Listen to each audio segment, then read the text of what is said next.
L'amour est ce sentiment réel et profond que l'on ressent généralement pour son époux ou pour sa femme, mieux encore pour ses enfants, bref, pour ses proches. Mais l'amour est également ce sentiment qui nous pousse vers des retranchements inimaginables, quitte à commettre l'irréparable. Mais dans le fond, qu'est-ce que l'amour? La Bible déclare que l'amour pardonne tout, l'amour excuse tout, l'amour n'est point envieux, l'amour n'est point soupçonneux.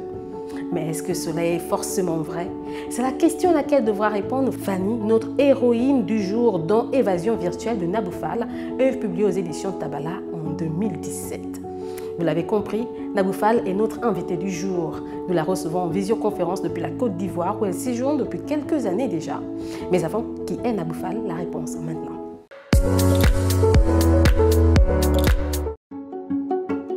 Nabou Fall est l'une des figures féminines les plus influentes de l'Afrique contemporaine.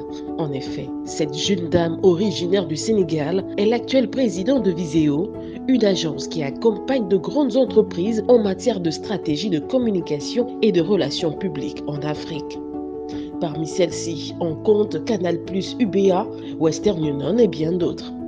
Mais bien avant ceci, Nabou Fall a occupé d'autres fonctions aussi importantes telles que directeur général adjoint et directeur général de plusieurs compagnies de télécommunications comme MTN en Côte d'Ivoire et en République du Congo. Cela se comprend car la jeune dame est diplômée en génie informatique, option système et réseau communication de l'École supérieure de génie informatique de Paris. Mais Nabou Fall n'est pas seulement cette chef d'entreprise. Déjà très jeune, elle se nourrissait de rêves qui au final sont devenus des réalités. Grande oratrice, philanthrope, mais aussi et surtout cette belle et grande écrivaine. Évasion virtuelle est son premier chef-d'œuvre romanesque. Au-delà de l'amour qui finit par triompher dans ce roman, Nabou Fall met en relief le leadership féminin, l'objectif étant de demander aux femmes de savoir oser et de connaître sa valeur.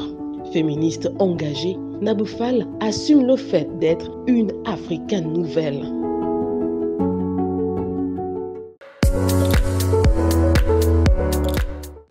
Bonjour et bienvenue dans votre émission de littérature, le livre de l'auteur, la seule émission consacrée à la plume gabonaise, mais également africaine. Vous êtes dans la deuxième partie de notre émission intitulée Le livre de l'auteur. Et l'œuvre choisie du jour est Évasion virtuelle de Nabou Fall, œuvre parue aux éditions Tabala en 2017. Vous l'avez compris, Nabou Fall est notre invitée du jour. Elle nous a rejoints sur ce plateau, mais cette fois en visioconférence depuis la Côte d'Ivoire où elle séjourne depuis quelques temps. Nabou Fall, bonjour et merci d'avoir accepté notre invitation. Bonjour Marina et merci pour l'invitation. Nabou Fall, comment allez-vous? Ça va, merci beaucoup, merci. Nabou Fall, Évasion virtuelle, ce qui m'a vraiment intriguée, c'est que l'histoire se vit au Gabon.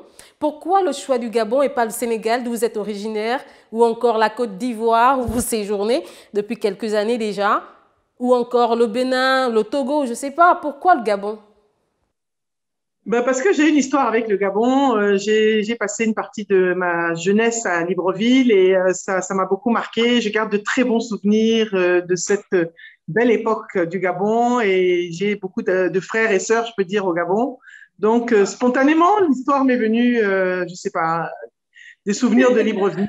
Voilà, c'est venu naturellement. À l'intérieur, vraiment, nous retrouvons les quartiers les quartiers de l'époque, nous retrouvons les boîtes de nuit de l'époque, telles que le Vertigo, nous retrouvons l'histoire politique un peu du Gabon, nous retrouvons Mambundu, nous retrouvons Bessolo, nous retrouvons vraiment Omar Bongo à l'époque. Et vraiment, vous racontez tout ça de manière minutieuse, comme si vous étiez là, vraiment, comme si vous avez vécu l'histoire même au Gabon. J'étais là, j'étais au Gabon. Donc, c'est normal, hein, j'étais au Gabon. Voilà, donc c'est une histoire que je connais. D'accord. Alors, Nabou Fall, ce qui m'intrigue également, c'est sur cette première de couverture, on peut voir le masque Fan et le masque Téké. Pourquoi? Tout à fait.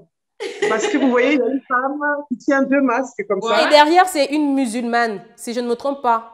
Pas une musulmane, mais une femme en boubou, une femme africaine. Elle n'a pas forcément de religion, mais c'est une femme africaine qui est une femme qui est déchirée entre deux hommes, voilà. Un fan et un batéké. Et c'est une façon, c'était pour moi une façon d'illustrer ça, c'était les deux masques.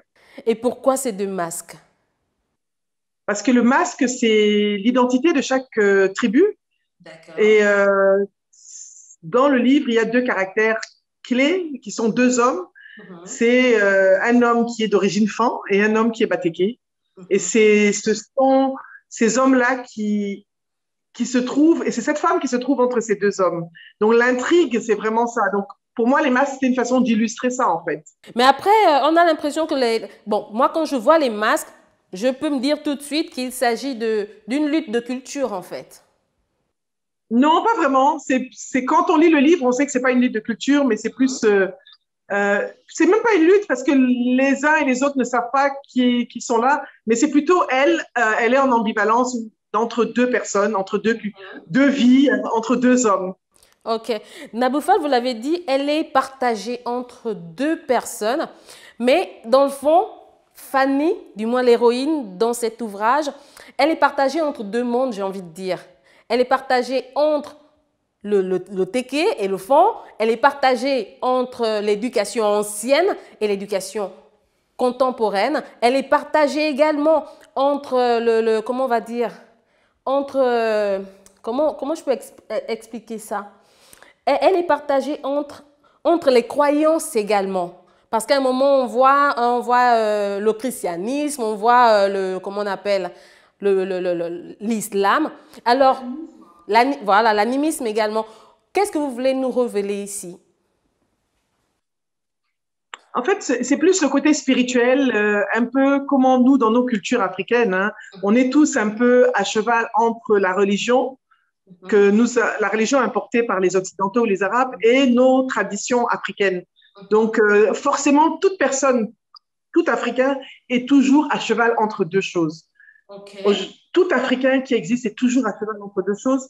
Et c'est le cas avec elle où elle a sa croyance, elle est musulmane, son mari est plutôt chrétien, son amant est un peu chrétien, sa meilleure amie est catholique. Mais en même temps, ça ne l'empêche pas d'aller dans des trucs qui ne sont pas ni chrétiens ni musulmans. Mais c'est vraiment pour expliquer l'ambivalence culturelle dans laquelle on est toujours en équilibre entre les deux, hein, de toute façon, dans notre culture. Fanny est musulmane, mais elle se voit partagée entre deux hommes, alors que nous savons tous que l'islam est cette religion assez carrée qui ne permet pas la désinvolture. Mais là, nous sommes face à une musulmane assez particulière. Est-ce que c'est un choix? Je pense que ce n'est pas une question d'islam. Aucune religion ne permet quoi que ce soit. Dans la réalité, on ne parle pas, il n'y a pas que l'islam. Hein. Si tu vas dans la Bible, c'est la même chose. Dans la Torah, c'est la même chose. C'est exactement la même chose dans toutes les religions monothéistes. Mais au-delà d'être une musulmane, c'est une femme. C'est un être humain, c'est une personne. Et quoi qu'on dise, chaque humain essaie de tendre vers la perfection, vers le non-péché, disons, mais tous les humains sont dans le péché quelque part. Mais vraiment des péchés mignons, hein, parce que là nous sommes dans un, on va dire quoi, un amour à quatre. Fanny est mariée à John, Léa est mariée à Thierry, puis les deux couples viennent à se séparer pour que, comment elle s'appelle, Fanny se mette ensuite avec Thierry. Ce n'est pas un peu trop de la désinvolture? Non, Léa n'est pas mariée à Thierry, Léa est la maîtresse de Thierry. Thierry est marié avec quelqu'un d'autre. Léa est la maîtresse de Thierry. Oui. Donc, Thierry est dans l'adultère. Et les hommes sont... c'est marrant parce que la société, quand c'est un adultère d'un homme, on n'en fait pas cas. Mais quand c'est une femme, ça devient une affaire d'État. Donc, c'est un peu ça aussi que je voulais montrer. Que le péché, il est le même qu'on soit un homme. Qu'on soit un homme ou une femme, quand on meurt, eh ben, on va en enfer ou au paradis de la même façon. Le péché, il ne regarde pas le genre. Le péché, il y a l'égalité des genres devant le péché. Malheureusement, la société ne met pas cette même égalité des genres devant le péché. Les femmes sont toujours stigmatisées. Donc, c'est aussi ça que je veux mettre en évidence. Et que c'est au-delà du péché, c'est pas vraiment qu'elle trompe. Le sujet, l'histoire, c'est vraiment un prétexte. La réalité, c'est quelqu'un qui essaie de se retrouver avec elle-même. Parce qu'elle vit un mariage qui est un mensonge. Elle vit une histoire qui ne ressemble pas. Elle vit et elle retrouve quelqu'un qui vient de son passé. Elle ne vient pas de rencontrer Thierry. Thierry, c'était son premier amoureux. Elle a voulu l'aimer. Elle a voulu être avec lui. Et c'est sa mère qui n'a pas voulu. Voilà. La culture ne lui a pas permis cela. Ben, je ne sais pas si c'est la culture, puisque elle s'est mariée quand même avec l'autre qui n'est pas de la même culture qu'elle. Oui. Non, à son mari. Avec son mari. Son mari est catholique. Son mari n'est pas. Mais John, au départ, n'est pas... Elle est mariée à John, mais John, au départ, n'est pas musulman. il finit par accepter, il finit par se Non, il s'est converti, mais bon, je veux dire, au Gabon, le Gabon est un grand pays musulman hein, aujourd'hui. De toute façon, quand on voit le vendredi à Libreville, on voit comment les gens prient. Donc, je pense que le Gabon a déjà dépassé ce genre de débat depuis longtemps. Le président Omar Bongo a créé quelque chose au Gabon et on a fait un pays multiculturel. Naboufal, à présent, nous allons nous intéresser à l'œuvre en elle-même. Exactement, nous allons parler des différentes thématiques abordées dans cet ouvrage. Nous savons qu'elles sont nombreuses, mais nous avons retenu 3. Et la première thématique est la religion. La première partie est la religion. Pourquoi la religion occupe-t-elle une place aussi importante dans cet ouvrage? Je vais prendre ici la page 39. La page 39 que je me retrouve.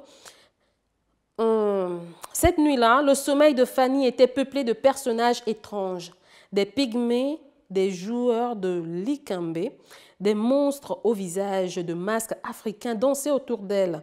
Ils avaient les traits de Thierry, John et de Monsieur Ngoma. Elle paradait nue au milieu de tous ces hommes, le corps rendu de kaolé, telle une prêtresse d'une djembé. Elle se réveillait en sursaut, récitant quelques versets du Coran destinés à déjouer l'œuvre de Satan.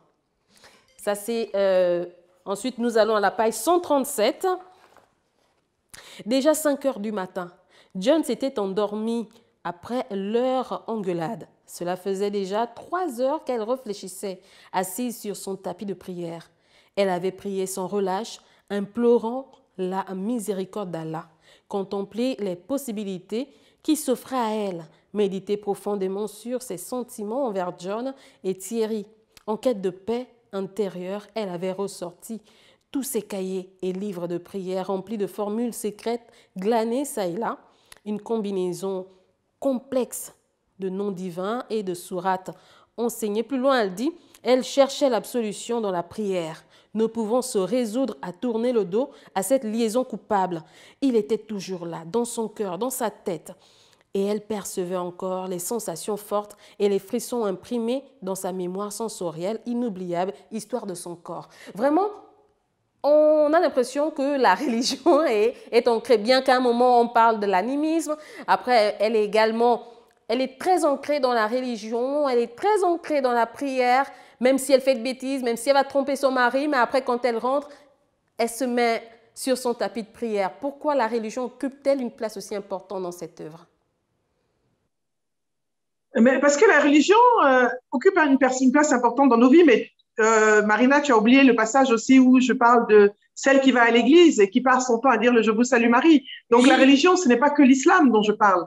Je parle de toutes les religions. Non, je parle d'une djembé, la religion traditionnelle. Mais je parle ici de la religion. Donc la religion, en fait, on est tous des personnes un peu déchirées entre nos traditions et les religions qui sont arrivées après. Et je me rappelle très bien à l'époque à Libreville, quand j'allais sur la route d'Okala, je pense, hein, en allant vers le Cap, souvent, vraiment à l'époque, il y avait les femmes qui, quand on sortait de boîte le matin, il y avait les femmes qui revenaient du djembé, en fait, hein, des cérémonies du djembé à l'époque, je me souviens, je parle d'il y a bien longtemps, et ça m'a toujours marqué. Et il y avait toujours mes amis qui étaient des évangélistes, qui venaient juste de rejoindre les églises, qui étaient toujours en train de dire que non, les gens du djembé, c'était diabolique. Donc, il y a toujours eu cette ambivalence entre et c'est pas seulement dans le djembé, c'est toute l'Afrique qui est comme ça. Parce qu'on a nos traditions, nos religions traditionnelles et la religion qui est venue après. Et en même temps, on se retrouve au milieu entre les deux. Donc, la religion, c'était surtout pour exprimer sa culpabilité et le refuge de toute personne qui est en détresse, de toute personne qui est dans le péché, de toute personne qui est en difficulté. C'est toujours la religion, c'est toujours Dieu, c'est toujours cette chose-là à laquelle on s'accroche qui peut nous aider à nous en sortir d'une certaine façon. Et la religion, c'est la religion qui pose la culpabilité, en fait, et la société. Sinon, en fait, ça dépend des cultures. Il y a des cultures où c'est OK de faire ceci, cela, mais c'est la religion qui nous a parlé de l'enfer et du paradis. C'est la religion qui a défini la notion de péché. Donc, toutes ces choses qui sont définies, c'est une façon de poser la culpabilité, mais la culpabilité a une possibilité puisqu'on dit qu'on peut toujours demander pardon. On a la possibilité de demander pardon à chaque fois. Après, dans cette œuvre, on se perd un peu entre religion et tradition parce qu'on se mêle un peu le pinceau. Il y a Ifatou qui ne veut pas qu'elle parte avec quelqu'un qui ne pourra pas Je ne sais pas. Donc, vraiment, on a l'impression ici que la religion se mêle un peu dans la tradition, qu'il y a beaucoup de non-dits, beaucoup de choses qu'il ne faut pas, beaucoup de choses qu'il ne faudrait pas faire. Mais c'est très africain, hein? C'est très africain, c'est ce que nous vivons là. Il y a des gens qui sont dans des églises qui vont dire non, écoute, moi je suis évangéliste de telle église, je veux pas que mon enfant épouse quelqu'un qui est catholique, qui va à l'église catholique. Et c'est comme ça.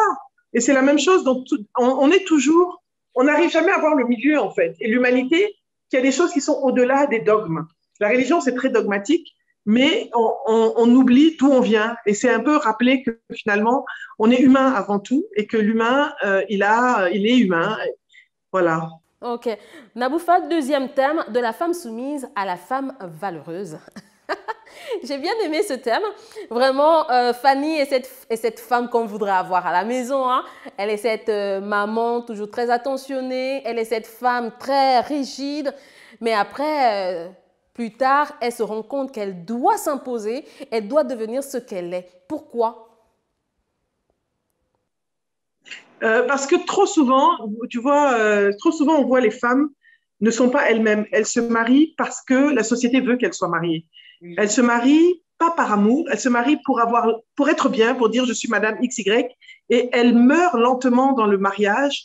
Elles ne s'épanouissent pas, elles ne se réalisent pas, elles ne s'expriment pas. Elles montrent une image qui est lisse, alors que c'est pas elles-mêmes. Donc il y a un moment où soit elles continuent et elles finissent souvent. Elles peuvent être aigries, frustrées, mal dans leur peau, ou alors elles décident de s'affranchir et d'être bien dans leur peau. Nous allons prendre la page 13. Mais Fanny, pourquoi tu ne prends pas un amant? Ça, c'est son ami qui lui pose la question. Tu plais tellement à Monsieur Ngoma, le trésorier payeur général. Fanny, surprise et choquée, partit d'un éclat de rire gêné, puis retorqua. Mais, Adeline, je suis une femme mariée et fidèle. Je ne vais quand même pas me souiller uniquement par vengeance. Après tout, je ne manque de rien. Plus loin, elle dit, elle se remémorait avec amertume les nuits d'amour torrides qu'ils partageaient. Et même après leur deuxième enfant, ils continuaient à s'aimer fougueusement. Comme de jeunes amants, leur chambre témoignait de leur lune de miel permanente et leur étreinte enivrait Fanny de bonheur. Elle était alors une femme comblée et aimée. Ah, c'est la page 13. Plus loin, à la page 131, la voiture de Fanny n'était pas dans le parking. Néanmoins, il ne se posa pas de questions. Fanny est toujours à la maison. Ça, c'est John qui dit ça. En fait, il est confiant que sa femme, elle est toujours là, quoi. Il n'a pas à s'inquiéter de quoi que ce soit.